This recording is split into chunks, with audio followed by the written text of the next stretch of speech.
मतलब आप हैं और रहेंगे। आत्मा अमर है, द्वैतवाद को दूर करे किया अध्यात्म उपदेश। और ये सारे राजा अभी आपके सामने हैं, पहले नहीं थे, उसके बाद में बीच में प्रकट हुए हैं।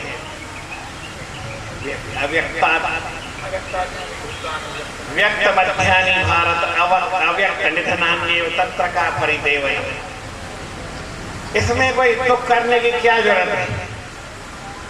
ऐसा सबको मोक्ष का उपदेश दिया। और जब आप अमर हैं तो अमर काम करो, मरने का काम क्यों करते हैं? संत महापुरुष दुनिया में आते हैं, बड़े काम को आते हैं, मिटाते खौफ मरने का, अमर बनना सिखाते हैं। यही हमारे गुरु महाराज। अमर देश से अमर बनाने अमर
हमको अमर बनाने के लिए। अमर ये जीव पहले ही अमर है। हम इस शरीर को समझते हैं कि शरीर किसी का आज तक रहा नहीं है, और शरीर रहेगा तो रह सकता है, लेकिन दूसरा कैसे मिलेगा? आप कहोगे ये कपड़ा कमीज जो मैंने पहनी है ये हमेशा मैं यही पहने रहा हूँ, दूसरी नहीं पहनते, ऐसा हो सकता है? आपने जो ड्रेस पहनी है ये ड्रेस हमेशा यही पहने बचपन में, तो बड़े होते तो बदलनी पड़ेगी ना। शादी के दिन आपने 5, 7, 10, 20, 50 हजार का एक ड्रेस बनवाया, कोट बनवाया, सूट बनवाया, क्यों नहीं पहनते? आप मोटे मोटे हो गए, पहले तो पतले पतले छोटे छोटे अच्छे अच्छे थे, अभी थोड़ा रंग रूप बिगड़ गया है तो वो कपड़े आ ही नहीं सकते। पहन लो शादी वाला। 50 हजार का सूट नहीं बनवाया था आपने, ड्रेस बनवाई थी, बड़ी महंगी थी, बड़ी उसमें वो पता नहीं क्या क्या वर्क करवाया था, कितना अच्छी ड्रेस थी, वो पहनो, क्यों नहीं पहनते? जब वो नहीं पहनते हैं तो ये शरीर हमेशा ये क्यों रखना चाहते हैं? ये पहले छोटा था, फिर थोड़ा बड़ा हुआ, फिर थोड़ा बड़ा हुआ, फिर जवान हुआ, फिर बूढ़ा हुआ, ये खत्म हो गया, फिर दूसरा अच्छा नया छोटा शरीर मिला। ऐसे कई शरीर आपको मिले हैं और इसके आगे मिलते रहेंगे। आप किसको अमर बनाना चाहते हैं? अगर आत्मा को बोलते हैं तो आत्मा अमर है, और शरीर को बोलना चाहते हैं तो किसी का अमर हो नहीं सकता है, क्योंकि आप कपड़े भी नहीं है वही पहनना चाहते, कोई भी वैसे कपड़े वही नहीं पहनता है। भगवान राम ने जब बाली को मारा तो बाली का शरीर ऐसे पड़ा था, और तारा उसकी जो महारानी थी वो रो रही थी, बोले ये कैसे हो गया, ये कैसे हो जाएगा? तो राम जी ने उनसे एक बात पूछी, छित जल पावक गगन समीरा पंच रचित यह अधम शरीरा, सो तन तेरे आगे सोया। पढ़ा है, जीव नित्य तुम के ही लग रोया, जीवात्मा अमर है, आप किसके लिए रोते हैं? तो गुरु महाराज अमर देश से ये बात हमको सिखाने के लिए आए और वेदों में, शास्त्रों में, उपनिषदों में यही बात लिखी हुई है। सांख्य का योग, सांख्य का साधन लिखा हुआ, सबको सिखाया है। फिर कितना भी आदमी अमर हो, लेकिन उसको काम तो करना पड़ेगा। आपको जो बड़े से बड़ा अफसर होता है उसको बड़ा काम करना पड़ता है, बड़ी देख रेख, बड़ी जवाबदारी होती है। जब रेलवे का कभी एक्सीडेंट होता है तो बड़े अफसर एक दिन हमको मिले, वो बोलते थे कि हमको सारे काम छोड़ करके वहीं पे जाना पड़ता है और कोई गाड़ी कहाँ करनी है, पूरे हमारे 24 घंटे हमारी ड्यूटी दिमाग में घूमता है, कौन सी गाड़ी को निकालना है। तो मैं थकावट नहीं देखते, बीमारी नहीं देखते, कोई छुट्टी नहीं मिलती। बड़ा अफसर है कि नहीं? तो आप भी अमर है, जीवात्मा में अपने आप को इतने शक्तिशाली बनेंगे तो इतना काम भी करना पड़ेगा कि नहीं? तो वो महापुरुष यही कहते हैं, एक अपना उद्देश्य बना लो। एक उद्देश्य और एक संदेश था, एक ही था उपदेश। एक उद्देश्य एक संदेश था, एक ही था उपदेश। एक उद्देश्य और एक संदेश था, एक ही था उपदेश। एक उद्देश्य और एक संदेश था, एक ही था उपदेश। कोई दूसरा नहीं है। मैं हूँ जोई, तुम हो सोए। मैं हूँ जोई, तुम हो सोई। मैं हूँ जोई, तुम हो सोए। मैं हूँ जोई, तुम हो सोए।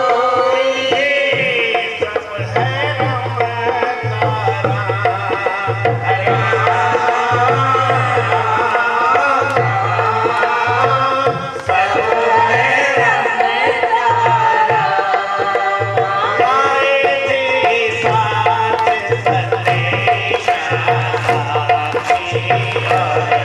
है रमतारा, हरे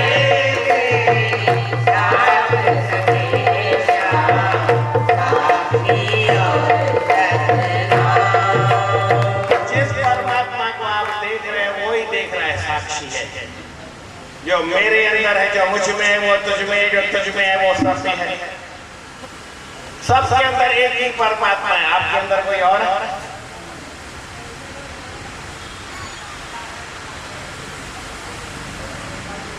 अंब में जे हर करतार आहे तो बबुर में वरी दियो, सिंधी में पूछते हैं। आम में अगर एक वो मीठा करतार है या ईख के अंदर वो मीठा है तो बबूल के अंदर कोई दूसरा है। ये जितने पेड़ है सबके अंदर क्या अलग अलग है? एक बात, पिपल में परमात्मा बबुर में वरी दियो। पीपल के अंदर परमात्मा है, बबूल में नहीं है। कांटा चुपचा लगा के देखो, विचार करने की बात है। एक ही परमात्मा सब में है, कोई अलग अलग नहीं है। जो अलग अलग मानता है वो असमझ, वो ना समझ है। छोटे बच्चे वो कहते हैं कि ये मेरा भाई है और ये मेरा भाई नहीं है, मेरा कजिन है। और बड़ी माताएं कहती है ये मेरी बहन है और ये मेरी देव रानी है, ये मेरे पति की बहन है और ये मेरी बहन है। मेरी बहन अच्छी है, मेरे पति की बहन है। नहीं, कितना एक नहीं है, क्या है? अपनी गलती, बेटी गलती करती है तो कोई बात नहीं, बहू गलती करे तो मुसीबत। बात वही है, दोनों गलती कर सकती है। भाई बेटी भी करती है, बहू भी करती है। बहू की गलती क्षम्य नहीं है। विचार करने की बात है। अगर हम एक समझ लें तो क्या फर्क पड़ता है, जीवन में आनंद बढ़ जाएगा। जैसे ना आपको बताया पहले के जमाने में पैसा कम था, आनंद ज्यादा था। आज के जमाने में उल्टा है, क्योंकि वो भेदभाव बढ़ गया। क्यों बढ़ा है, इसका कारण यही है। पहले पैसा था या ना, पैसे का सवाल नहीं है, लेकिन पहले आपस में प्रेम था। पहले अपने बेटे को और दूसरे के बेटे को अलग अलग नहीं समझते थे। भाई के बेटे को भी अपना बेटा समझ लेते थे, उससे ज्यादा प्रेम करते थे, उससे ज्यादा काम करवाते। आज भी मैंने एक तो घर मेरे को याद है, बहुत है ऐसे, पर समझो वो अपने बेटे से मना उसको, भाई का बेटा है, उसको सारा काम संभाल लेता है, अपने बेटे को उसके नीचे चलाता है। आप नहीं जानते, लेकिन यहाँ कुछ लोग जो आए हैं हमारे, वो जानते हैं। प्रेम से बोलो श्री राम। श्री राम। आनंद में रहता है। क्यों आनंद में रहता है? उसके अपने भाई के बेटे को और अपने बेटे को भी अलग नहीं समझा, और धृतराष्ट्र ने भाई के बेटे को और अपने बेटे को अलग अलग समझा तो झगड़ा करवा दिया। नहीं तो दुर्योधन को ये भी कहता था कि युधिष्ठिर तेरा भाई नहीं है क्या? पर उसने कहा नहीं, मामगा पांडवाश्चैव किम अकुर्वत संजय। गीता जी आपने लिए, उसमें सारी बातें लिखी। हम अलग अलग समझते हैं, और सदगुरु महाराज क्या समझते थे? ये सब परमात्मा है, सब ब्रह्म है, सब भगवान है। उनका जीवन में ऐसा था, एक ऐसा था कि वो ब्रह्मदर्शी, ब्रह्म को सब में देखते थे। ब्रह्मनिष्ठ है, ब्रह्म में उनकी निष्ठा थी। ब्रह्मज्ञ, ब्रह्म को जानने वाले थे। ब्रह्मणि स्थित है, और उस ब्रह्म में स्थित रहते थे। ब्रह्मविद, ब्रह्म को जानने वाले थे। ब्राह्मण, वो ब्राह्मण थे और स्वामी मालिक थे। ब्रह्मदर्शी, ब्रह्मनिष्ठ, ब्रह्मज्ञ, ब्रह्मणि स्थित है, ब्रह्मविद, ब्रह्मणो स्वामी, ब्रह्मण स्वामी, देव रामो ही सब। ऐसे गुरु महाराज के सब ब्रह्म को जानते थे, उनकी ब्रह्म में इतनी निष्ठा थी। तो ऐसे ही थे। ब्रह्मनिष्ठि ब्रह्म शिरोत्रिय भय ब्रह्म गिरो।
वाल्मीकि जी थे, उनको जब सप्त ऋषि मिले तो उनको मंत्र दिया, वो जप नहीं सका तो उल्टा करके जपा, और जपते जपते क्या हुआ, उल्टा नाम जपत जग जाना वाल्मीकि भय ब्रह्म। वो ब्रह्म में समाये हो, ब्रह्म परमात्मा जो हमारी आदि शक्ति है, उससे पहले पहले ब्राह्मण पैदा था। आज है यहाँ पे गुरु महाराज का ऐसा आशीर्वाद है, जो उत्तम से उत्तम कार्य है वो हर एक व्यक्ति को करना चाहिए। शुभ कर्म करने के किसी को मना नहीं है, जो नहीं करता है वो गलत करता है। भगवान ने कुछ दिया है, उससे जितना हो सके अच्छा काम करना चाहिए। बड़ा आदमी कैसा बनता है, जो अच्छा काम करता है, काम करने वाला बड़ा होता है। सबसे दुनिया में एक चीज बड़ी है, भगवान बड़ा है। कौन बड़ा है? सबसे बड़ा कौन है? उस भगवान से भी कोई बड़ा है, उसका नाम बड़ा है। हरि से बड़ा हरि का नाम, अंत में निकला ये परिणाम। फिर उस नाम से भी कौन बड़ा है? काम बड़ा है। जो काम करता है वो भगवान बनता है, वही बड़ा बनता है। जो काम नहीं करेगा वो आगे नहीं बढ़ सकेगा। जीवन में हर एक व्यक्ति को जितना हो सके, एक भिखारी भी किसी भिखारी को दान देता है, देखा है आप? भिखारी है, अगर किसी को मुसीबत पड़ जाए तो भिखारी भी कुछ उसको देता है।